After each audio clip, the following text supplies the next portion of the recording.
ಎಲ್ರಿಗೂ ನಮಸ್ಕಾರ ಸ್ನೇಹಿತರೆ. ಸೆಪ್ಟೆಂಬರ್ 16 ಮತ್ತು 17ನೇ ತಾರೀಕಿನ ಕರೆಂಟ್ ಅಫೇರ್ಸ್ ಅನ್ನ ನೋಡೋಣ. ಅದಕ್ಕಿಂತ ಮುಂಚೆ ನಮ್ಮ ಚಾನಲ್ಗೆ ಸಬ್ಸ್ಕ್ರೈಬ್ ಆಗಿಲ್ಲ ಅಂದ್ರೆ ಸಬ್ಸ್ಕ್ರೈಬ್ ಮಾಡ್ಕೊಳ್ಳಿ, ವಿಡಿಯೋನ ಲೈಕ್ ಮಾಡಿ ಮತ್ತೆ ಎಲ್ಲ ಸ್ಪರ್ಧಾರ್ಥಿಗಳಿಗೆ ಆಸ್ಪಿರೆಂಟ್ಸ್ಗೆ ಶೇರ್ ಮಾಡಿ. ಇದು ನಾನು ಬರೆದಿರುವಂತ ಕರ್ನಾಟಕ ಎಕನಾಮಿಕ್ ಸರ್ವೆ ಮೇಲಿನ ಪುಸ್ತಕ. ಕರ್ನಾಟಕ ಸರ್ಕಾರದ ಸ್ಕೀಮ್ಸ್ಗಳು, ಪ್ರೋಗ್ರಾಮ್ಸ್ಗಳು, ಭಾರತ ಸರ್ಕಾರದ ಸ್ಕೀಮ್ಸ್ಗಳು, ಹಲವಾರು ಇನ್ಫಾರ್ಮೇಶನ್ಸ್ ಅನ್ನ ಕಲೆಕ್ಟ್ ಮಾಡಿ, ಅಡಿಷನಲ್ ಇನ್ಫಾರ್ಮೇಶನ್ಸ್ ಅನ್ನು ಕಲೆಕ್ಟ್ ಮಾಡಿ ಒಂದು 370ಕ್ಕೂ ಅಧಿಕ ಪ್ರಶ್ನೋತ್ತರ ಮಾಲಿಕೆಗಳನ್ನ ಒಳಗೊಂಡಿರುವಂತ ಪುಸ್ತಕ. ಹೆಚ್ಚು ಕಡಿಮೆ 8 ಕ್ವಶನ್ಸ್ ಮೊನ್ನೆ ಆದಂತ KS ಪ್ರೊಬೇಷನರಿ ಎಕ್ಸಾಮ್ ಏನಾಗಿತ್ತು ಅದರಲ್ಲಿ ಪೇಪರ್ 2 ನಲ್ಲೇ 8 ಕ್ವಶನ್ಸ್ಗೂ ಅಧಿಕ ಪ್ರಶ್ನೆಗಳನ್ನ ಬಂದಿದ್ದನ್ನ ಗಮನಿಸಿದೀನಿ. ಹಾಗಾಗಿ ತುಂಬಾ ಸಹಾಯ ಆಗುತ್ತೆ. ಹತ್ತಿರದ ಬುಕ್ ಸ್ಟೋರ್ಸ್ ಗಳಲ್ಲಿ ನೀವು ಪರ್ಚೇಸ್ ಮಾಡಬಹುದು. ಇನ್ ಕೇಸ್ ಲಭ್ಯತೆ ಇಲ್ಲ ಅಂತಂದ್ರೆ ನನ್ನ ನಂಬರ್ಗೆ ಮೆಸೇಜ್ ಮಾಡ್ಕೊಂಡು ಕನ್ಫರ್ಮೇಶನ್ ತಗೊಳ್ಳಿ. ಹತ್ತಿರದ ಬುಕ್ ಸ್ಟೋರ್ಸ್ ಅಲ್ಲಿ ಎಲ್ಲಿ ಸಿಗುತ್ತೆ ಅನ್ನೋದನ್ನ ನೋಡ್ಕೊಂಡು ನಂತರ ನೀವು ಪರ್ಚೇಸ್ ಮಾಡಬಹುದು. ಸೊ ಮೊದಲನೇದಾಗಿ ನೋಡೋಣ. Turkey officially applied to join which group of nations? ಯಾವ ರಾಷ್ಟ್ರಗಳು ಗುಂಪಿಗೆ ಸೇರಲು ಟರ್ಕಿ ಅಧಿಕೃತವಾಗಿ ಅರ್ಜಿಯನ್ನ ಸಲ್ಲಿಸಿದೆ ಅಂತಂದ್ರೆ ಆಪ್ಷನ್ ಬಿ, ಬ್ರಿಕ್ಸ್ ಗ್ರೂಪಿಗೆ. ನಮ್ಮ ಬ್ರಿಕ್ಸ್ ಗ್ರೂಪ್ ಏನಿದೆ, Bharat, Russia, India, Russia, Brazil ಮತ್ತೆ ಚೈನಾ ಮತ್ತೆ ಸೌತ್ ಆಫ್ರಿಕಾ ಏನಿದೆಯಲ್ಲ, ಈ ಗುಂಪಿನ ರಾಷ್ಟ್ರಗಳಿಗೆ ನಾವು ಸೇರ್ಕೊಳ್ತೀವಿ ಅಂತೇಳಿ ಅಫಿಷಿಯಲಿ ಟರ್ಕಿ ಅರ್ಜಿ ಹಾಕಿರೋದನ್ನ ಗಮನಿಸಬಹುದು. ಈ ಟರ್ಕಿ ಏನ್ ಮಾಡಿದೆ, officially applied to join BRICS nations, Brazil, Russia, India, China, South Africa ಇರುವಂತಹ ರಾಷ್ಟ್ರಗಳ ಗುಂಪು ಇದು. ಇಟ್ಸ್ ಆಕ್ಚುಲಿ ಏನಾಗಿದೆ ಅಂದ್ರೆ, it's in European Union membership bid has been on hold since 2018 due to concerns over democratic principles. ಪ್ರಜಾಸತ್ತಾತ್ಮಕ ತತ್ವಗಳಲ್ಲಿ ನೀವು ಸರಿಯಾಗಿ ಫಾಲೋ ಅಪ್ ಮಾಡ್ತಿಲ್ಲ ಅಂತೇಳಿ ಯುರೋಪಿಯನ್ ಯೂನಿಯನ್ ಸದಸ್ಯತ್ವಕ್ಕೆ ಅರ್ಜಿ ಹಾಕಿತ್ತಲ್ಲ ಟರ್ಕಿ, ಅದನ್ನ 2018ರಿಂದಲೂ ಕೂಡ ತಡೆ ಹಿಡಿದಿದ್ದಾರೆ. ಹಾಗಾಗಿ ಅದಕ್ಕೆ ಒಂದು ಕೌಂಟರ್ ನ ರೀತಿಯಲ್ಲಿ ಇದು ಟರ್ಕಿ ರಾಷ್ಟ್ರ ಏನ್ ಮಾಡಿದೆ, ಬ್ರಿಕ್ಸ್ ಗ್ರೂಪ್ಗೆ ನಾವು ಸೇರ್ಕೊಳ್ತೀವಿ ಅಂತೇಳಿ ಒಂದು ಅರ್ಜಿಯನ್ನು ಹಾಕಿರೋದನ್ನು ಗಮನಿಸಬಹುದು. Next, Turkey actually seeks to strengthen diplomatic ties and influence by joining BRICS. Turkey ಏನಿದೆ, ಬ್ರಿಕ್ಸ್ಗೆ ಸೇರೋದ್ರ ಮೂಲಕ ರಾಜತಾಂತ್ರಿಕ ಸಂಬಂಧಗಳನ್ನ ಈ ಒಂದು ರಾಷ್ಟ್ರಗಳ ಜೊತೆಗೆ ಹೆಚ್ಚಿಗೆ ಮಾಡ್ಕೊಳ್ಬೇಕು ಅನ್ನುವಂತಹ ಉದ್ದೇಶವನ್ನ ಇಟ್ಕೊಂಡಿರೋದ್ರಿಂದ ಇದಕ್ಕೆ ಈ ಒಂದು ನಿರ್ಧಾರಕ್ಕೆ ಬಂದಿದೆ ಅನ್ನೋದನ್ನ ಗಮನಿಸಬಹುದು. This decision aligns with Turkey's policy of balancing relations between west and non western nations. ಪಾಶ್ಚಿಮಾತ್ಯ ರಾಷ್ಟ್ರಗಳು ಮತ್ತೆ ಪಾಶ್ಚಿಮಾತ್ಯೇತರ ರಾಷ್ಟ್ರಗಳ ನಡುವಿನ ಸಂಬಂಧಗಳನ್ನ ಸಮತೋಲನ ಆಗ್ಬೇಕು. ಯಾಕೆ ಅಂತಂದ್ರೆ ಇದು ಯುರೋಪ್ ಮತ್ತೆ ಏಷ್ಯಾದ ನಡುವೆ ಕಂಡು ಬರುವಂತಹ ರಾಷ್ಟ್ರ ಆಗಿರೋದ್ರಿಂದ ಈ ಒಂದು ಬ್ಯಾಲೆನ್ಸಿಂಗ್ ಮಾಡ್ಕೊಳ್ಳೋದಕ್ಕೋಸ್ಕರ ಈ ಒಂದು ನಿರ್ಧಾರ ತೆಗೆದುಕೊಂಡಿರೋದನ್ನ ನೋಡ್ಬೋದು ನಾವು. BRICS members actually focus on cooperation in trade and economic development. ಅವರು ಈ ಬ್ರಿಕ್ಸ್ ಏನಿದೆ, ಬ್ರಿಕ್ಸ್ ನ ವ್ಯಾಪಾರ ಮತ್ತು ಆರ್ಥಿಕ ಅಭಿವೃದ್ಧಿಯ ಜೊತೆಗೆ ಸಹಕಾರವನ್ನ ಹೊಂದ್ಕೊಳ್ಳೋದಕ್ಕೋಸ್ಕರ ಈ ಒಂದು ನಿರ್ಧಾರ ತೆಗೆದುಕೊಂಡಿದ್ದಾರೆ. ಟರ್ಕಿಸ್ ಸ್ಟ್ರಾಟಜಿಕ್ ಲೊಕೇಶನ್ ಬಂದಾಗ ಮತ್ತೆ growing economy actually make it a potential beneficiary of BRICS trade and investments. Turkey ಕಾರ್ಯತಂತ್ರದ ಸ್ಥಳ ಏನಿದೆ ಮತ್ತೆ ಆ ಬೆಳೆಯುತ್ತಿರುವಂತಹ ಆರ್ಥಿಕತೆ ಇದೆಯಲ್ಲ, ಅದನ್ನ ಬ್ರಿಕ್ಸ್ ವ್ಯಾಪಾರ ಮತ್ತು ಹೂಡಿಕೆಗಳ ಸಂಭಾವ್ಯ ಫಲಾನುಭವಿಯನ್ನಾಗಿ ಮಾಡುವಂತ ಸಾಧ್ಯತೆ ಇದೆ. ಅಂದ್ರೆ ಬ್ರಿಕ್ಸ್ ನೇಷನ್ಸ್ ಗಳ ವ್ಯಾಪಾರ ಹೂಡಿಕೆ ಅವಕಾಶಗಳೆಲ್ಲ ಏನಿದೆ ಅದು ಈ ಒಂದು ಟರ್ಕಿ ರಾಷ್ಟ್ರಕ್ಕೆ ಸಹಕಾರ ಆಗ್ತಾ ಬರುತ್ತೆ ಅನ್ನುವಂತಹ ಉದ್ದೇಶದಿಂದ ಈ ನಿರ್ಧಾರ ತೆಗೆದುಕೊಳ್ಳಲಾಗಿದೆ. Next, Turkey is actually located in West Asia. ಇದು ಲೊಕೇಶನ್ ಬಂದಾಗ ಪಶ್ಚಿಮ ಏಷ್ಯಾದಲ್ಲಿ ಕಂಡು ಬರುವಂತಹ ರಾಷ್ಟ್ರ ಆಗಿದೆ. With a small part in South East Europe ಅಲ್ಲೂ ಕೂಡ ಸಣ್ಣ ಭಾಗವನ್ನ ಟರ್ಕಿ ಹೊಂದಿದೆ ಅನ್ನೋದನ್ನ ಗಮನಿಸಬಹುದು. ಟರ್ಕಿ ಆಕ್ಚುಲಿ ಶೇರ್ಸ್ ಬಾರ್ಡರ್ಸ್ ಯಾವ ರಾಷ್ಟ್ರಗಳ ಜೊತೆಗೆ, ಯಾವ ಭಾಗಗಳ ಜೊತೆಗೆ ಬಾರ್ಡರ್ಸ್ ಅನ್ನ ಹೊಂದಿದೆ ಅಂತಂದ್ರೆ, ಬಾರ್ಡರ್ಸ್ ಹೊಂದಿರೋದು ಕಪ್ಪು ಸಮುದ್ರ, ಬ್ಲಾಕ್ ಸಿ, ಮೆಡಿಟರೇನಿಯನ್ ಸಮುದ್ರ and countries like Greece, Syria, Iran ಈ 3 ರಾಷ್ಟ್ರಗಳ ಜೊತೆಗೆ ಮತ್ತೆ ಕಪ್ಪು ಸಮುದ್ರ ಮತ್ತು ಮೆಡಿಟರೇನಿಯನ್ ಸಮುದ್ರದ ಜೊತೆಗೆ ಹೊಂದಿಕೊಂಡಂತಹ ಬಾರ್ಡರ್ ನ ಹೊಂದಿದೆ ಅನ್ನೋದನ್ನ ಗಮನಿಸಬಹುದು. ಅಂಕಾರ ಏನಿದೆ, ಇದನ್ನ ಟರ್ಕಿ ಕ್ಯಾಪಿಟಲ್ ಅಂತ ಕರಿತೀವಿ. ಅಂಕಾರ ಅಂತ ಕರಿತೀವಿ ಟರ್ಕಿಯ ಕ್ಯಾಪಿಟಲ್. ಮತ್ತೆ ದೊಡ್ಡ ಸಿಟಿ ಯಾವುದು ಅಂತಂದ್ರೆ ಇಸ್ತಾಂಬುಲ್. ಈಗ ಭಾರತದಲ್ಲಿ ದೆಹಲಿ ರಾಜಧಾನಿ ಆಗಿದೆ, ಅದೇ ರೀತಿ ಮುಂಬೈ ಕೂಡ ತುಂಬಾ ದೊಡ್ಡ ನಗರ ಆಗಿ ಹೊರಹೊಮ್ಮಿದೆ. ಹಾಗಾಗಿ ಈ ರೀತಿಯಾದಂತಹ ಒಂದು ನಗರ ಇಸ್ತಾಂಬುಲ್ ಅನ್ನೋದನ್ನ ಗಮನಿಸಬಹುದು. Turkey is actually home to 3 global biodiversity hotspots. ಟರ್ಕಿನಲ್ಲಿ 3 ಜಾಗತಿಕ ವೈವಿಧ್ಯಮಯ ಹಾಟ್ಸ್ಪಾಟ್ಗಳು ಇವೆ ಅನ್ನೋದನ್ನ ಗಮನಿಸಿರಬಹುದು ನಾವು. ಮೆಡಿಟರೇನಿಯನ್ ಅನ್ನೋ ಒಂದು, ಇರಾನೋ ಅನಾಟೋಲಿಯನ್ ಅಂತ ಇನ್ನೊಂದು, ದೆನ್ ಕಕಾಸಸ್ ಪರ್ವತ ಶ್ರೇಣಿ ಇದೆಯಲ್ಲ, ಇವು 3 ಕೂಡ ಬಯೋಡೈವರ್ಸಿಟಿ ಹಾಟ್ಸ್ಪಾಟ್ ಅಂತೇಳಿ ಯುನೆಸ್ಕೋ ಕನ್ಸಿಡರ್ ಮಾಡಿದೆ ಅನ್ನೋದನ್ನು ಗಮನಿಸಬಹುದು. ನೆಕ್ಸ್ಟ್ ಬಂದಾಗ which country joined BRICS in December 2010. December 10ರಲ್ಲಿ, ಡಿಸೆಂಬರ್ 10 2010ರಲ್ಲಿ, ಡಿಸೆಂಬರ್ ಬಿಟ್ಬಿಡಿ, 2010ರಲ್ಲಿ ಜಾಯಿನ್ ಆಗಿರುವಂತಹ ದೇಶ ಯಾವುದು ಬ್ರಿಕ್ಸ್ಗೆ ಅಂತಂದ್ರೆ ಅದರಲ್ಲಿ ಆಪ್ಷನ್ ಸಿ ಸೌತ್ ಆಫ್ರಿಕಾ. ಈ ಸೌತ್ ಆಫ್ರಿಕಾ ಜಾಯಿನ್ ಆಗೋದಕ್ಕಿಂತ ಮುಂಚೆ ಬ್ರಿಕ್ ಅಂತ ಇತ್ತು. ಸೌತ್ ಆಫ್ರಿಕಾ ಜಾಯಿನ್ ಆದ ನಂತರ ಬ್ರಿಕ್ಸ್ ಆಯ್ತು. The term BRICS actually first coined in 2001. 2001ರಲ್ಲಿ ಯಾರು ಅಂತಂದ್ರೆ ಗೋಲ್ಡ್ಮನ್ ಸ್ಯಾಚ್ಸ್ ಏನಿದೆಯಲ್ಲ, ಅಂತಾರಾಷ್ಟ್ರೀಯ ಸಂಸ್ಥೆ ಏನಿದೆ ಗೋಲ್ಡ್ಮನ್ ಸ್ಯಾಚ್ಸ್, ಅದರ ಚೀಫ್ ಎಕನಾಮಿಸ್ಟ್ ಏನಿದ್ದಾರೆ ಅವರು to predict global economic trends ಅನ್ನ ಪ್ರೆಡಿಕ್ಟ್ ಮಾಡ್ತಾ ಇರುವಾಗ ಮೊದಲು ಈ ವರ್ಡ್ ಅನ್ನ ಕಾಯಿನ್ ಮಾಡ್ತಾ ಹೋಗ್ತಾರೆ, ಬ್ರಿಕ್ಸ್ ಅನ್ನುವಂತಹ ಒಂದು ಗ್ರೂಪಿನ ವರ್ಡ್ ಅನ್ನ. The BRICS group was founded in 2006. First ಏನಾಯ್ತು, 2006ರಲ್ಲಿ ಆರಂಭ ಆಯ್ತು. During the G7 outreach, G7 meeting ಸೇರ್ಕೊಂಡಿದ್ದಾಗ ಅಂತಹ ಸಂದರ್ಭದಲ್ಲಿ 2006ರಲ್ಲಿ ಮೊದಲನ ಗುಂಪಿನ ಒಂದು ನಾಯಕತ್ವದ ಸಭೆ ನಡೆಯುತ್ತೆ. That outreach summit in Saint Petersburg of ರಷ್ಯಾದಲ್ಲಿ G7 ಮೀಟಿಂಗ್ ಸೇರ್ಕೊಂಡಿದ್ದಾಗ ಸೆಂಟ್ ಪೀಟರ್ಸ್ಬರ್ಗ್ ನಲ್ಲಿ ಮೊದಲನೇ ಬಾರಿಗೆ ಈ ಒಂದು ಪ್ರಯತ್ನವನ್ನ ಮಾಡ್ತಾರೆ ಅನ್ನೋದನ್ನ ಗಮನಿಸಬಹುದು. Next, the group was officially established during the first BRIC foreign ministers meeting in New York, USA.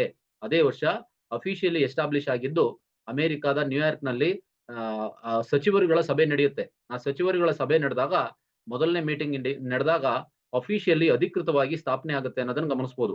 Next, south Africa join ಆಗಿದ್ದು 2010ರಲ್ಲಿ. ಅನಂತರ 5 ರಾಷ್ಟ್ರಗಳಾಗುತ್ತೆ. ಅದಕ್ಕಿಂತ ಮುಂಚೆ 4 ರಾಷ್ಟ್ರಗಳಿರುತ್ತೆ. ಬ್ರಿಕ್ ಅಂತ ಇರುತ್ತೆ. ಬ್ರೆಜಿಲ್, ರಷ್ಯಾ, ಇಂಡಿಯಾ ಮತ್ತೆ ಚೈನಾ 4 ರಾಷ್ಟ್ರಗಳಿರುತ್ತೆ. 2010ರಲ್ಲಿ ಸೌತ್ ಆಫ್ರಿಕಾ ಸೇರ್ಕೊಂಡ ನಂತರ ಅದು ಬ್ರಿಕ್ಸ್ ಆಗುತ್ತೆ ಅನ್ನೋದನ್ನ ಗಮನಿಸಬಹುದು. ನೆಕ್ಸ್ಟ್, ಇನ್ ಜನವರಿ 2024, ಈ ವರ್ಷದನ್ನ ಗಮನಿಸಿ, ಬಹಳ ಇಂಪಾರ್ಟೆಂಟ್. ಈ ವರ್ಷಕ್ಕೆ ಬಂದಾಗ ಇರಾನ್ ಸೇರ್ಕೊಂಡಿದೆ, ಈಜಿಪ್ಟ್ ಸೇರ್ಕೊಂಡಿದೆ, ಇಥಿಯೋಪಿಯಾ ಸೇರ್ಕೊಂಡಿದೆ, ಮತ್ತೆ UAE, United Arab Emirates became members. 2024ರ ಜನವರಿ ಮೀಟಿಂಗ್ ನಲ್ಲಿ ಇರಾನ್, ಈಜಿಪ್ಟ್, ಇಥಿಯೋಪಿಯಾ ಮತ್ತೆ ಯುನೈಟೆಡ್ ಅರಬ್ ಎಮಿರೇಟ್ಸ್ ಗಳು ಸದಸ್ಯ ರಾಷ್ಟ್ರಗಳಾಗಿದ್ದಾವೆ. ಈ ಮೂಲಕ 4 ರಾಷ್ಟ್ರಗಳು ಸೇರ್ಪಡೆಯಾಗಿದ್ದಾವೆ. 4 ರಾಷ್ಟ್ರಗಳನ್ನು ನೆನ್ಪಿಟ್ಕೊಳ್ಬೇಕು. ಇರಾನು, ಈಜಿಪ್ಟು, ಇಥಿಯೋಪಿಯಾ ಮತ್ತೆ ಯುನೈಟೆಡ್ ಅರಬ್ ಎಮಿರೇಟ್ಸ್, ಈ 4 ರಾಷ್ಟ್ರಗಳು ಸೇರ್ಕೊಂಡಿದೆ. The BRICS headquarters is actually located in Shanghai, ಚೀನಾದಲ್ಲಿರುವಂತಹ ಶಾಂಘೈನಲ್ಲಿ ಬ್ರಿಕ್ಸ್ ನ ಪ್ರಧಾನ ಕಚೇರಿಯನ್ನ ನಾವು ನೋಡಬಹುದಾಗಿರುತ್ತೆ. ಬ್ರಿಕ್ಸ್ ನ ಪ್ರಧಾನ ಕಚೇರಿ. ನೆಕ್ಸ್ಟ್ ಬಂದಾಗ ಈ ಬ್ರಿಕ್ಸ್ ಕಂಟ್ರೀಸ್ ಗಳಿಗೆ ಸಂಬಂಧಪಟ್ಟಂತೆ ಇಡೀ ಬ್ರಿಕ್ಸ್ ನೇಷನ್ಸ್ ಗಳೇನಿದಾವೆ 5 ರಾಷ್ಟ್ರಗಳು 30% ಆಫ್ ವರ್ಲ್ಡ್ಸ್ ಲ್ಯಾಂಡ್ ಏರಿಯಾ, ಇಡೀ ಜಗತ್ತಿನ 30% ಲ್ಯಾಂಡ್ ಏರಿಯಾ ಇದೇ 5 ರಾಷ್ಟ್ರಗಳ ನಡುವೆ ಇದೆ. 5 ರಾಷ್ಟ್ರಗಳಲ್ಲಿ ಶೇರ್ ಆಗಿದೆ. ಅದೇ ರೀತಿ 45% ಆಫ್ ದ ಗ್ಲೋಬಲ್ ಪಾಪ್ಯುಲೇಷನ್, ಹೆಚ್ಚು ಕಡಿಮೆ ಅರ್ಧ ಭಾಗದಷ್ಟು ಜನಸಂಖ್ಯೆ ಇದೇ ರಾಷ್ಟ್ರಗಳಲ್ಲಿ ಇರೋದನ್ನ ಗಮನಿಸಬಹುದು. ಅದೇ ರೀತಿ 28% ಆಫ್ ದಿ ಗ್ಲೋಬಲ್ ಎಕಾನಮಿ, ಜಾಗತಿಕ ಆರ್ಥಿಕತೆಯ 28% ಈ ಒಂದು 5 ರಾಷ್ಟ್ರಗಳ ನಡುವೆ ಹಂಚಿಕೆಯಾಗಿದೆ ಅನ್ನೋದನ್ನ ಗಮನಿಸಬಹುದು. Brazil, Russia, India and China are among the top 10 largest countries by population area, GDP, purchasing power parity. ಅಂದ್ರೆ ಇಡೀ ಜಗತ್ತಿನ 10 ಲಾರ್ಜೆಸ್ಟ್ ಕಂಟ್ರೀಸ್ ಗಳೇನಿದಾವೆ by population, by area, by GDP wise, purchasing power parity wise, ಕೊಳ್ಳುವ ಶಕ್ತಿ ಸರಿಸಮಾನತೆ ಏನಿದೆಯಲ್ಲ ಅದರ ಆಧಾರದ ಮೇಲೆ ಅಗ್ರ 10 ದೊಡ್ಡ ರಾಷ್ಟ್ರಗಳಲ್ಲಿ ಈ 4 ರಾಷ್ಟ್ರಗಳು ಸೇರ್ಕೊಂಡಿದ್ದಾವೆ ಅನ್ನೋದನ್ನ ಗಮನಿಸಬಹುದು. ಆ ರೀತಿಯಾದಂತಹ ಒಂದು ಮಹತ್ವ ಈ ರಾಷ್ಟ್ರಗಳಿದೆ. Next, during the 6th BRICS summit, 6ನೇ ಸಮಿಟ್ ಏನಾಯ್ತಲ್ಲ 2014ರಲ್ಲಿ ಬ್ರೆಜಿಲ್ ನಲ್ಲಿ ಆಯ್ತಲ್ಲ, ಆಗ BRICS leaders created the new development bank, NDB ಅನ್ನ ಎಸ್ಟಾಬ್ಲಿಷ್ ಮಾಡೋದಕ್ಕೆ ಒಂದು ನಿರ್ಧಾರವನ್ನ ತೆಗೆದುಕೊಳ್ತಾರೆ. 2014ರ ಮೀಟಿಂಗ್ ಏನಾಯ್ತು ಬ್ರೆಜಿಲ್ ನಲ್ಲಿ, ಆಗ NDB ಅನ್ನ ಎಸ್ಟಾಬ್ಲಿಷ್ ಮಾಡಬೇಕು, ನ್ಯೂ ಡೆವಲಪ್ಮೆಂಟ್ ಬ್ಯಾಂಕ್ ಅನ್ನ ಎಸ್ಟಾಬ್ಲಿಷ್ ಮಾಡಬೇಕು ಅಂತೇಳಿ ಒಂದು ನಿರ್ಧಾರವನ್ನ ತೆಗೆದುಕೊಳ್ತಾರೆ. ದ NDB ಫಂಡ್ಸ್ ಇನ್ಫ್ರಾಸ್ಟ್ರಕ್ಚರ್, ಏನಕ್ಕೋಸ್ಕರ ಅಂತಂದ್ರೆ ಮೂಲ ಸೌಕರ್ಯಗಳಿಗೋಸ್ಕರ, infrastructure and sustainable development projects in emerging and developing nations. ಯಾವ ಉದಯೋನ್ಮುಖ ರಾಷ್ಟ್ರಗಳಿರ್ತವೆ, ಅಭಿವೃದ್ಧಿಶೀಲ ರಾಷ್ಟ್ರಗಳಿರ್ತವೆ, ಅಂತ ರಾಷ್ಟ್ರಗಳಿಗೆ ಮೂಲ ಸೌಕರ್ಯಗಳಿಗೋಸ್ಕರ ಸುಸ್ಥಿರ ಅಭಿವೃದ್ಧಿಯನ್ನ ಸಾಕಾರಗೊಳಿಸೋದಕ್ಕೋಸ್ಕರ ಏನೇನು ಯೋಜನೆಗಳನ್ನ ಕೈಗೊಳ್ತಾರೆ, ಆ ಯೋಜನೆಗಳಿಗೆ ಹಣಕಾಸಿನ ಸಹಾಯವನ್ನ ಮಾಡೋದಕ್ಕೆ, ಸಾಲವನ್ನ ನೀಡೋದಕ್ಕೋಸ್ಕರ NDB ಅನ್ನ ಎಸ್ಟಾಬ್ಲಿಷ್ ಮಾಡ್ತಾರೆ, ನ್ಯೂ ಡೆವಲಪ್ಮೆಂಟ್ ಬ್ಯಾಂಕ್ ಅನ್ನ. One major achievement of BRICS is the establishment of new development bank in 2015. Brazil ನಲ್ಲಿ ಅಲ್ಲಿ ನಿರ್ಧಾರ ತೆಗೆದುಕೊಳ್ತಾರೆ 2014ರಲ್ಲಿ. 2015ರಲ್ಲಿ ಅಫಿಷಿಯಲಿ ಎಸ್ಟಾಬ್ಲಿಷ್ ಆಗಿ ಜಾರಿ ಬರುತ್ತೆ. With $100 billion, $100 billion total capital, ಒಟ್ಟು ಬಂಡವಾಳ $100 ಬಿಲಿಯನ್ ಹಾಕಿ ಇದನ್ನ ಎಸ್ಟಾಬ್ಲಿಷ್ ಮಾಡ್ತಾರೆ. ಅದರಲ್ಲಿ $50 billion paid up capital equally subscribe by the 5 members. ಈ 50 ಅದರಲ್ಲಿ $50 billion ಏನಿದೆಯಲ್ಲ ಅದು ಪೇಯ್ಡ್ ಅಪ್ ಕ್ಯಾಪಿಟಲ್ ಅಂತ ಕರಿತೀವಿ. ಅದನ್ನ ಈಕ್ವಲಿ 5 ರಾಷ್ಟ್ರಗಳು $10 billion ಶೇರ್ ಮಾಡಿಕೊಂಡು ಪೇಯ್ಡ್ ಅಪ್ ಕ್ಯಾಪಿಟಲ್ ನ ಇಟ್ಕೊಂಡು NDB ಅನ್ನ ಎಸ್ಟಾಬ್ಲಿಷ್ ಮಾಡಿರೋದನ್ನ ಗಮನಿಸಬಹುದು. Next, the NDB actually fund sustainable development and infrastructure projects with projects in India. ಭಾರತದಲ್ಲಿ ಯಾವುದು ಎಸ್ಪೆಷಲಿ ಅಂತ ಬಂದಾಗ ಮುಂಬೈ ಮೆಟ್ರೋ ಇದೆಯಲ್ಲ ಅದಕ್ಕೆ ಹಣವನ್ನ ತೆಗೆದುಕೊಂಡಿದ್ದಾರೆ. Delhi Meerut rapid transit system ಇದೆಯಲ್ಲ ಇತ್ತೀಚೆಗೆ ತೆಗೆದುಕೊಂಡು ಬಂದಿರುವಂತಹ Delhi Meerut rapid transit system ಇದಕ್ಕೆ, ಮತ್ತೆ ನವೀಕರಿಸಬಹುದಾದ ಇಂಧನ ಯೋಜನೆಗಳಂತಹ ಹಲವಾರು ಯೋಜನೆಗಳಿಗೆ, ರಿನ್ಯೂವಬಲ್ ಎನರ್ಜಿ ರಿಸೋರ್ಸಸ್ಗೆ ಸಂಬಂಧಪಟ್ಟಂತಹ ಪ್ರಾಜೆಕ್ಟ್ಗಳೇನಿದಾವೆ ಅವುಗಳಿಗೆಲ್ಲ ಹಣಕಾಸಿನ ನೆರವನ್ನ ನೀಡಿದೆ. NDB ಹಣಕಾಸಿನ ನೆರವನ್ನ ನೀಡಿದೆ ಅನ್ನೋದನ್ನ ಗಮನಿಸಬಹುದು. ಸುಸ್ಥಿರ ಅಭಿವೃದ್ಧಿ ಮತ್ತು ಮೂಲಸೌಕರ್ಯ ಯೋಜನೆಗಳಿಗೆ ಹಣಕಾಸಿನ ನೆರವನ್ನ ನೀಡಿದೆ. ಹಾಗಿದ್ರೆ ಈ NDB ಯ ಹೆಡ್ ಕ್ವಾರ್ಟರ್ಸ್ ಎಲ್ಲಿದೆ ಅಂತಂದ್ರೆ ಅದು ಕೂಡ ಶಾಂಘೈನಲ್ಲಿದೆ ಅಂತ ಗಮನಿಸಬಹುದು. ಶಾಂಘೈನಲ್ಲಿ ಈ NDB ಬ್ಯಾಂಕ್ ಏನಿದೆ ಈ ಬ್ಯಾಂಕಿನ ಹೆಡ್ ಕ್ವಾರ್ಟರ್ಸ್ ಶಾಂಘೈನಲ್ಲಿ ಕಂಡುಬರುತ್ತೆ, ಚೈನಾದ ಶಾಂಘೈನಲ್ಲಿ. Next, how many countries have formally applied to join BRICS? ಹಾಗಾದ್ರೆ ಇತ್ತೀಚೆಗೆ ಎಷ್ಟು ರಾಷ್ಟ್ರಗಳು, ಎಷ್ಟು ದೇಶಗಳು ಔಪಚಾರಿಕವಾಗಿ ಅರ್ಜಿ ಹಾಕ್ಬಿಟ್ಟಿದಾವಾಗ್ಲೇ ಅಂತಂದ್ರೆ ಟೋಟಲಿ 23 ನೇಷನ್ಸ್ಗಳು ಅರ್ಜಿ ಹಾಕಿದಾವೆ ಬ್ರಿಕ್ಸ್ಗೆ ಸೇರ್ಕೊಳ್ಳೋದಕ್ಕೆ. 23 ರಾಷ್ಟ್ರಗಳು ನಾವು ಸೇರ್ಕೊಳ್ತೀವಿ ಅಂತೇಳಿ ಅರ್ಜಿ ಕಟ್ಟಿದಾವೆ. ನೆಕ್ಸ್ಟ್, ಈ many countries particularly from the global south. ಹಾಗಾದ್ರೆ ಈ ರಾಷ್ಟ್ರಗಳು ಯಾವುವು ಅಂತಂದ್ರೆ ಜಾಗತಿಕ ದಕ್ಷಿಣ ಭಾಗ ಅಂತ ಕರಿತೀವಿ, ಗ್ಲೋಬಲ್ ಸೌತ್ ಅಂತ ಕರಿತೀವಿ. ಗ್ಲೋಬಲ್ ಸೌತ್ ಅಂದ್ರೆ ಯಾವ ರಾಷ್ಟ್ರಗಳು ಅಭಿವೃದ್ಧಿಶೀಲ ರಾಷ್ಟ್ರಗಳು ಇರ್ತಾವಲ್ಲ ಅವನ್ನೆಲ್ಲವನ್ನು ಗ್ಲೋಬಲ್ ಸೌತ್ ನಲ್ಲಿ ಕನ್ಸಿಡರ್ ಮಾಡ್ತೀವಿ. ಸೌತ್ ರೀಜನ್ ನಲ್ಲಿ ಇರುವಂತಹ ಈ ಭೂಮಿಯ ಸೌತ್ ಭಾಗದಲ್ಲಿ ಇರುವಂತಹ ರಾಷ್ಟ್ರಗಳು ಅಂದ್ರೆ ಸದರನ್ ಹೆಮಿಸ್ಫಿಯರ್ ಏನಿದೆಯಲ್ಲ ಈ ಸದರನ್ ಹೆಮಿಸ್ಫಿಯರ್ ನಲ್ಲಿ ಬರುವಂತಹ ರಾಷ್ಟ್ರಗಳೇನಿದಾವೆ ಅವುಗಳನ್ನ ಗ್ಲೋಬಲ್ ಸೌತ್ ಅಂತೇಳಿ ಕನ್ಸಿಡರ್ ಮಾಡ್ತೀವಿ. ಈ ಗ್ಲೋಬಲ್ ಸೌತ್ ನಲ್ಲಿರುವಂತಹ ಬಹುತೇಕ ರಾಷ್ಟ್ರಗಳು ಎಲ್ಲವೂ ಅಭಿವೃದ್ಧಿಶೀಲ ರಾಷ್ಟ್ರಗಳು ಮತ್ತೆ ಹಿಂದುಳಿದಂತಹ ರಾಷ್ಟ್ರಗಳಾಗಿದ್ದಾವೆ. ಹಾಗಾಗಿ ಈ ರಾಷ್ಟ್ರಗಳು they are interested in joining BRICS. ಈ ಬ್ರಿಕ್ಸ್ ಗುಂಪಿಗೆ ಸೇರ್ಕೊಳ್ಳೋದಕ್ಕೆ ಆಸಕ್ತಿಯನ್ನ ಹೊಂದಿದಾವೆ. 23 ರಾಷ್ಟ್ರಗಳು ಆಗಲೇ ಅರ್ಜಿ ಸಲ್ಲಿಸಿಬಿಟ್ಟಿದ್ದಾವೆ. ನೇಷನ್ಸ್ ಲೈಕ್ ಅರ್ಜೆಂಟಿನಾ ಆಗಿರ್ಬೋದು, ಈಜಿಪ್ಟ್ ಆಗಿರ್ಬೋದು, ಇಂಡೋನೇಷ್ಯಾ ಆಗಿರ್ಬೋದು, UAE ಆಗ್ಲೇ ಸೇರ್ಕೋತು. ನೆಕ್ಸ್ಟ್, ಸೌದಿ ಅರೇಬಿಯಾ ಮತ್ತೆ ಇತರೆ ರಾಷ್ಟ್ರಗಳು have expressed willingness to join the group. ಅವರು ಗುಂಪಿಗೆ ಸೇರ್ಕೊಳ್ಳೋದಕ್ಕೆ ಬ್ರಿಕ್ಸ್ ಗುಂಪಿಗೆ ಇಚ್ಛೆ ವ್ಯಕ್ತಪಡಿಸಿದವೆ ಅನ್ನೋದನ್ನ ಗಮನಿಸಬಹುದು. ಅರೌಂಡ್ 40 ಕಂಟ್ರೀಸ್, ಆದ್ರೆ 40 ಕಂಟ್ರೀಸ್ಗಳು ನೋಡಿ have shown interest in joining. 40 ದೇಶಗಳು ಸೇರೋದಕ್ಕೆ ಆಸಕ್ತಿ ತೋರಿಸಿದಾವೆ. ಅದರಲ್ಲಿ 23 ರಾಷ್ಟ್ರಗಳು ಫಾರ್ಮಲಿ ಅಪ್ಲಿಕೇಶನ್ ಕೊಟ್ಬಿಟ್ಟಿದ್ದಾರೆ, ಅರ್ಜಿ ಸಲ್ಲಿಸಿದ್ದಾರೆ ಫಾರ್ ಬ್ರಿಕ್ ಮೆಂಬರ್ಶಿಪ್ ಮಾಡ್ಕೊಳ್ಳಿ, ನಮ್ಮನ್ನು ಮೆಂಬರ್ ಮಾಡ್ಕೊಳ್ಳಿ ಅಂತೇಳಿ ಅರ್ಜಿ ಸಲ್ಲಿಸಿರೋದನ್ನ ಗಮನಿಸಬಹುದು. Next, what is the new basic import duty on edible oils as decided by the union cabinet? ಕೇಂದ್ರ ಸಚಿವ ಸಂಪುಟ ನಿರ್ಧರಿಸಿದಂತೆ ಖಾದ್ಯ ತೈಲಗಳ ಮೇಲಿನ ಹೊಸ ಮೂಲ ಆಮದು ಸುಂಕ ಏನಿದೆ ಎಷ್ಟು % ಹಾಕಿದ್ದಾರೆ ಅಂದ್ರೆ 20% ಹಾಕಿದ್ದಾರೆ. The union cabinet actually increase the import duty on edible oils from 0% to 20%. ಅದನ್ನ ಗಮನಿಸಿ, 0% ಇಂದ 20% ಗೆ ಹೆಚ್ಚಿಸಿಬಿಟ್ಟಿದೆ. ಅಂದ್ರೆ ಆಮದು ಸುಂಕ ಇರಲಿಲ್ಲ, ಈಗ 20% ಗೆ ಏರಿಕೆ ಮಾಡಿದೆ.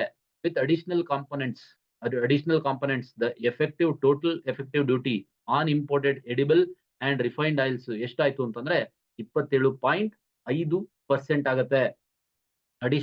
ಅಡಿಷನಲ್ ಕಾಂಪೊನೆಂಟ್ಸ್ ಹಾಕಿದಾಗ ಟೋಟಲ್ ಎಫೆಕ್ಟಿವ್ ಡ್ಯೂಟಿ 27.5% ಬರುತ್ತೆ.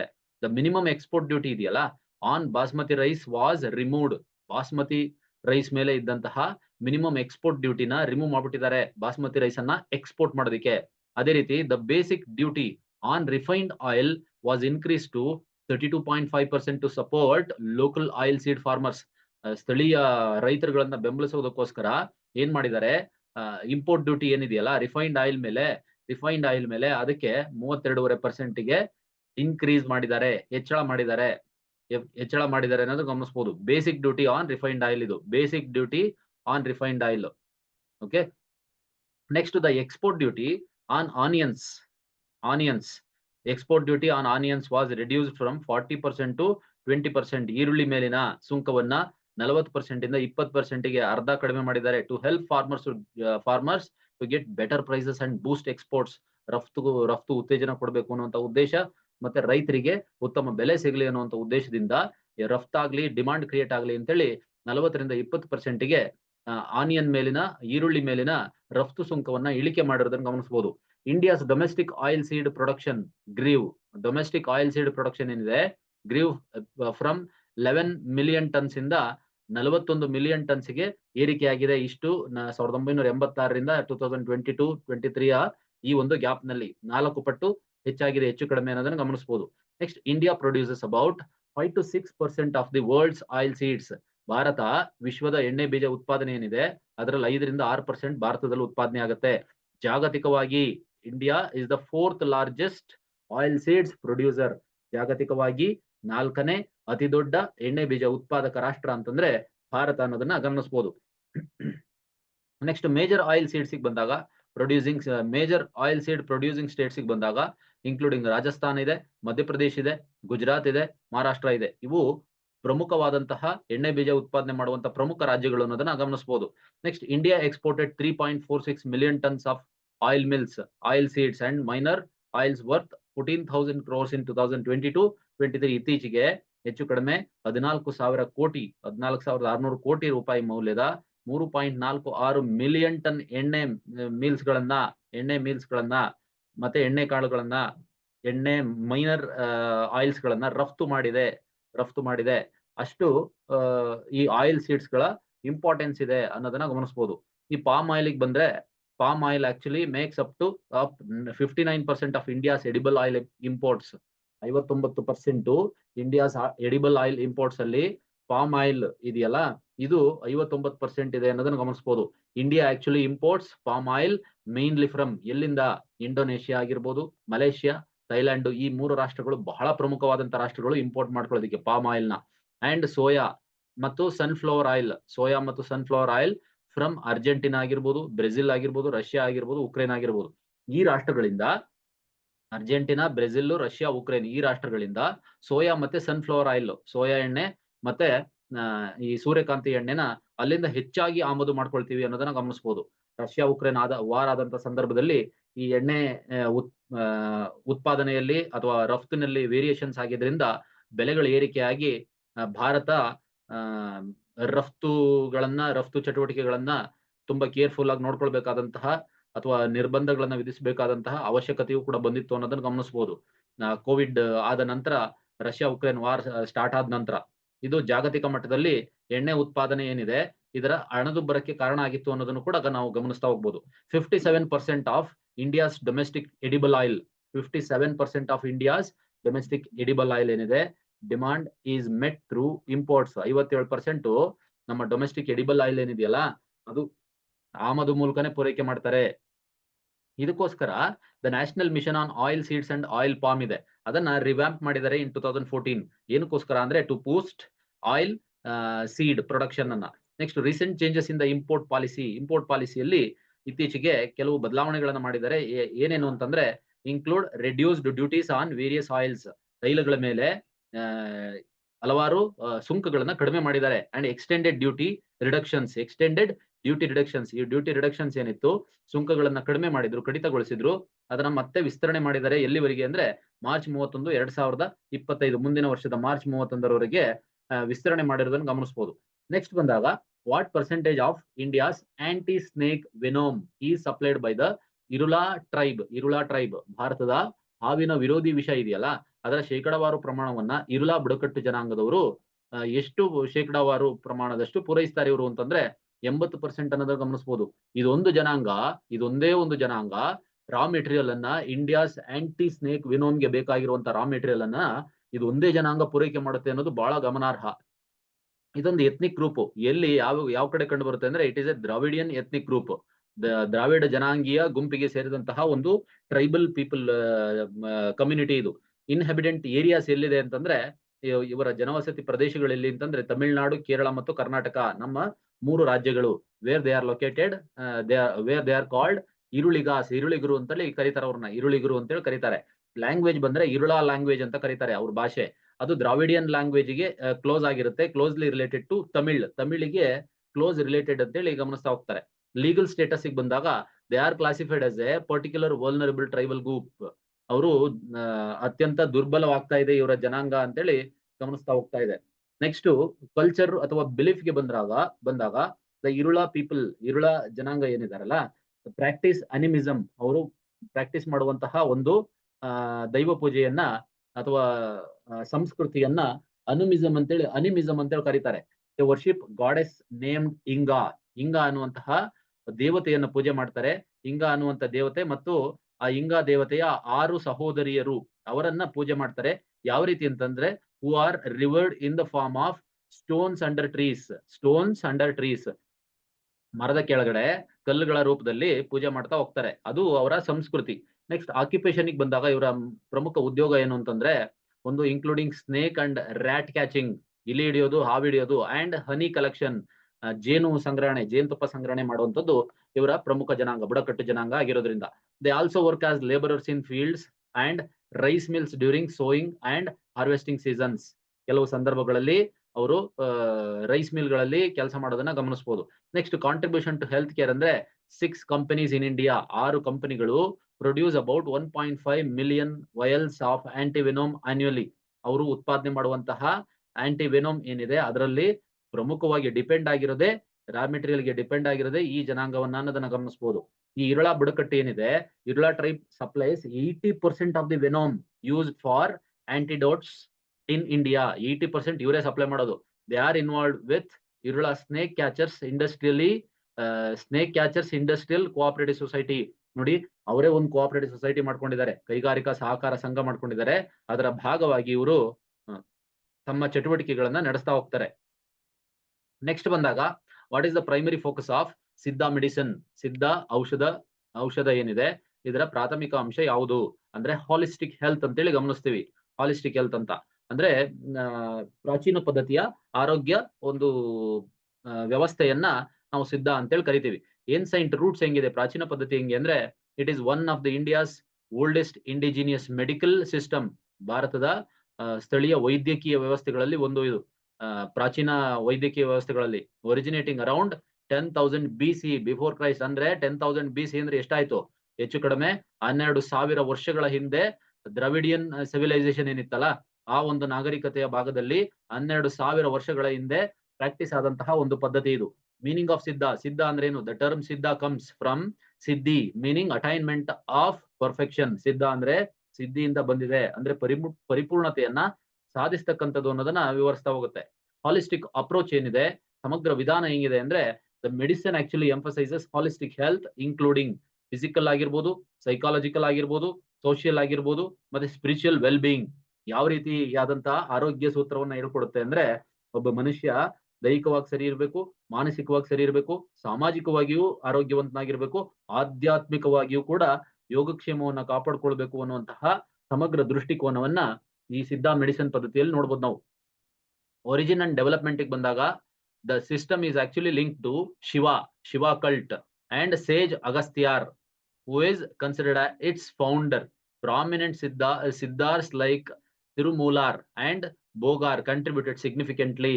ಗಮನಿಸಿ, ಬಹಳ ಇಂಪಾರ್ಟೆಂಟ್ ಏನು ಅಂತಂದ್ರೆ ಈ ವ್ಯವಸ್ಥೆ ಶಿವನ ಆರಾಧನೆ ಮತ್ತು ಅದರ ಸ್ಥಾಪಕ ಅಂತೇಳಿ ಪರಿಗಣಿಸಲ್ಪಟ್ಟಂತಹ ಋಷಿ ಅಗಸ್ತ್ಯ ಮುನಿ ಏನಿದಾರಲ್ಲ ಅವರಿಗೆ ಸಂಬಂಧಪಟ್ಟಿರುವಂತಹ ಮೆಡಿಸಿನ್ ಪದ್ಧತಿ ಇದು ಅಂತೇಳಿ ಗಮನಿಸ್ತಾ ಹೋಗ್ತಾರೆ. ತಿರುಮೂಲರ್ ಮತ್ತೆ ಬೋಗರ್ ಎನ್ನುವಂತಹ ಮುಂತಾದ ಪ್ರಮುಖ ಸಿದ್ಧರುಗಳು ಗಣನೀಯವಾದಂತಹ ಕೊಡುಗೆಯನ್ನ ನೀಡಿದ್ದಾರೆ ಅನ್ನೋದನ್ನ ಗಮನಿಸಬಹುದು. ಕೋರ್ ಬಿಲೀಫ್ಸ್ ಏನಿದೆ ಇವ್ರದ್ದು ಅಂದ್ರೆ ಮೂಲ ನಂಬಿಕೆ, Siddhars believed in the body as an instrument. ದೇಹ ಒಂದು ಇನ್ಸ್ಟ್ರೂಮೆಂಟ್. ಏನಕ್ಕೆ? For liberation and practised various methods like alchemy and yoga. ರಸವಿದ್ಯೆ, ಯೋಗದಂತಹ ವಿವಿಧ ವಿಧಾನಗಳನ್ನ ಅಭ್ಯಾಸ ಮಾಡ್ತಾ ಹೋಗ್ತಾರೆ. ಯಾಕೆ ಅಂತಂದ್ರೆ ಸಿದ್ಧರುಗಳೆಲ್ಲ ದೇಹವನ್ನ ಒಂದು ವಿಮೋಚನೆಯ ಸಾಧನ ಅಂತೇಳಿ ನಂಬುತ್ತಾ ಹೋಗ್ತಾರೆ.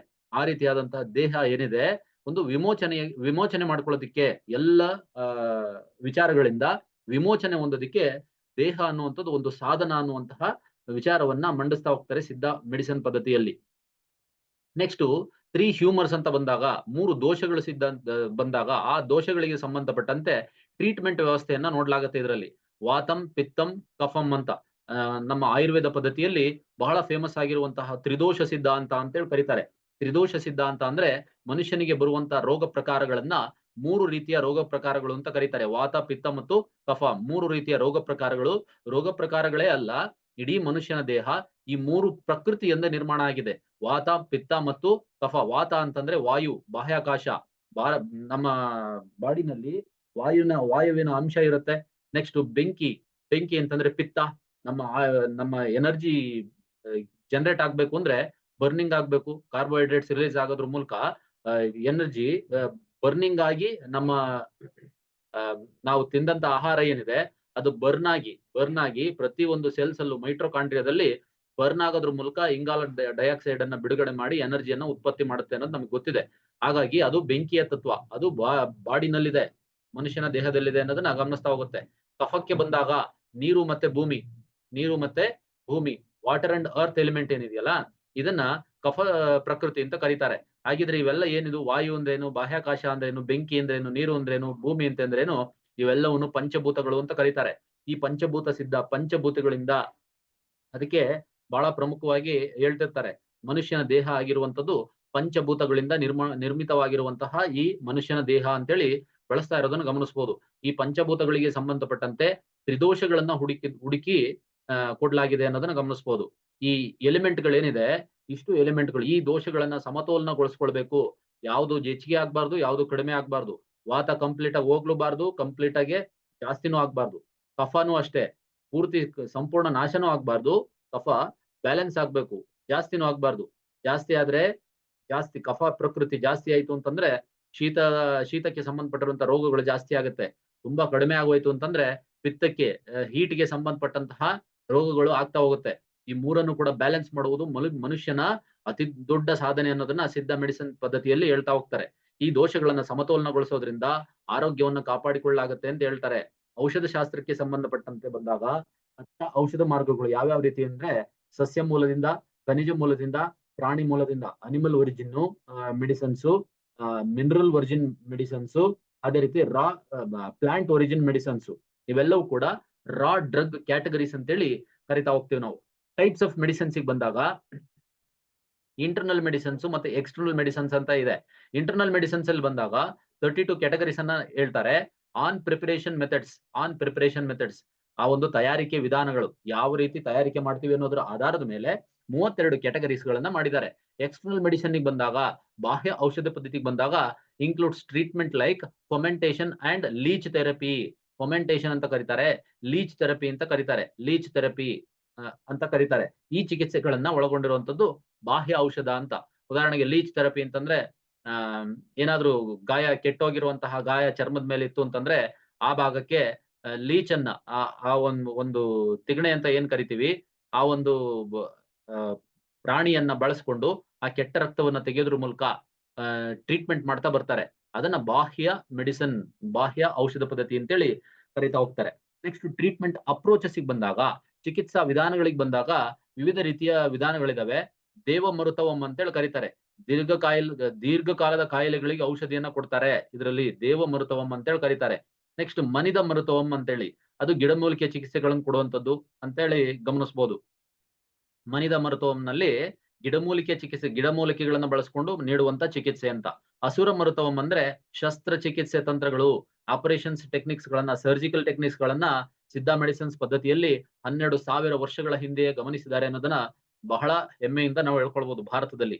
ನೆಕ್ಸ್ಟ್ ಆಯುಷ್ ವ್ಯವಸ್ಥೆ ಇದೆಯಲ್ಲ, ಆಯುರ್ವೇದ, ಯೋಗ, ಯುನಾನಿ, ಸಿದ್ಧ, ಹೋಮಿಯೋಪತಿ ಇದೆಯಲ್ಲ, ಇದಿಷ್ಟು ಕೂಡ ಇದರ ಭಾಗವಾಗಿದೆ ಅನ್ನೋದನ್ನ ಗಮನಿಸ್ತಾ ಹೋಗ್ಬೋದು. ಆಯುರ್ವೇದ, ಯೋಗ, ನ್ಯಾಚುರೋಪತಿ, ಯುನಾನಿ, ಸಿದ್ಧ ಅಂಡ್ ಹೋಮಿಯೋಪತಿ ಏನಿದೆ, they all focus on holistic health. ಎಲ್ಲವೂ ಕೂಡ ಸಮಗ್ರ ಆರೋಗ್ಯದ ಮೇಲೆ ಗಮನ ಹರಿಸುವಂತಹ ಒಂದು ಕೆಲಸವನ್ನ ಮಾಡ್ತವೆ ಅಂತ. ಇದಿಷ್ಟು ಇವತ್ತಿನ ಕರೆಂಟ್ ಅಫೇರ್ಸ್ ಆಗಿತ್ತು ಸ್ನೇಹಿತರೆ. ಎಲ್ರಿಗೂ ಧನ್ಯವಾದಗಳು. ಇದು ನಾನು ಬರೆದಿರುವಂತ ಕರ್ನಾಟಕ ಎಕನಾಮಿಕ್ ಸರ್ವೆ ಮೇಲಿನ ಪುಸ್ತಕ. ಎಲ್ರಿಗೂ ಅನುಕೂಲ ಆಗುತ್ತೆ, ತೆಗೆದುಕೊಳ್ಳಿ. 370ಕ್ಕೂ ಅಧಿಕ ಪ್ರಶ್ನೆಗಳನ್ನ ಒಳಗೊಂಡಿರುವಂತಹ ಪುಸ್ತಕ ಇದು.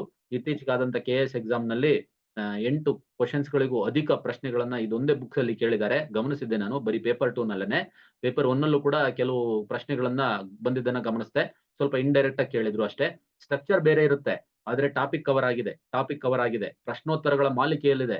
ನಿಮಗೆ ಟೆಸ್ಟ್ ಸೀರೀಸ್ ಬೇಕು ಅಂತಂದ್ರೆ ಟೆಸ್ಟ್ ಸೀರೀಸ್ ಟೈಪ್ ಇದನ್ನ ಅಟೆಂಡ್ ಮಾಡ್ಕೊಳ್ತಾ ಹೋಗ್ಬೋದು. 1-2-3 ಸರಿ ರಿವಿಷನ್ ಮಾಡಿದ್ರೆ ಬಹಳ ಸಹಾಯ ಆಗುತ್ತೆ. ಅದು ಒಂದಕ್ಕೆ ಅಲ್ಲ, KS ಪ್ರೊಬೇಷನರಿ ಎಕ್ಸಾಮ್ಸ್ ಒಂದಕ್ಕೆ ಅಲ್ಲ, ಈ ವರ್ಷ ಆಗಿರುವಂತಹ ಎಲ್ಲಾ ನೋಟಿಫಿಕೇಶನ್ಸ್ ಗಳಿಗೆ, ಗ್ರೂಪ್ ಬಿ, ಗ್ರೂಪ್ ಸಿ ಏನ್ ಎಕ್ಸಾಮ್ಸ್ ಗಳಿದಾವೆ, ಎಲ್ಲ ನೋಟಿಫಿಕೇಶನ್ಸ್ ಗಳಿಗೂ ಕರ್ನಾಟಕ ಎಕಾನಮಿ ಅಂತೇಳಿ ಕೇಳಿದ್ದಾರೆ. ಅದರ ಸಿಲೆಬಸ್ ಇದೆ. ಅದರಲ್ಲಿ ಖಂಡಿತವಾಗ್ಲೂ ಕರ್ನಾಟಕ ಎಕನಾಮಿಕ್ ಸರ್ವೆ, ಬಜೆಟ್ ಆಗಿರ್ಬೋದು, ಸ್ಕೀಮ್ಸು, ಪ್ರೋಗ್ರಾಮ್ಸು ಅವರು ಮಾಡಿಯೇ ಮಾಡ್ತಾರೆ. ತುಂಬಾ ಸ್ಕೀಮ್ಸ್ ಗಳು, ಪ್ರೋಗ್ರಾಮ್ಸ್ ಗಳನ್ನೆಲ್ಲ ಗಮನ ಇಟ್ಟುಕೊಂಡು ಈ ಒಂದು ಬುಕ್ ಅನ್ನ ಪ್ರಿಪೇರ್ ಮಾಡಲಾಗಿದೆ.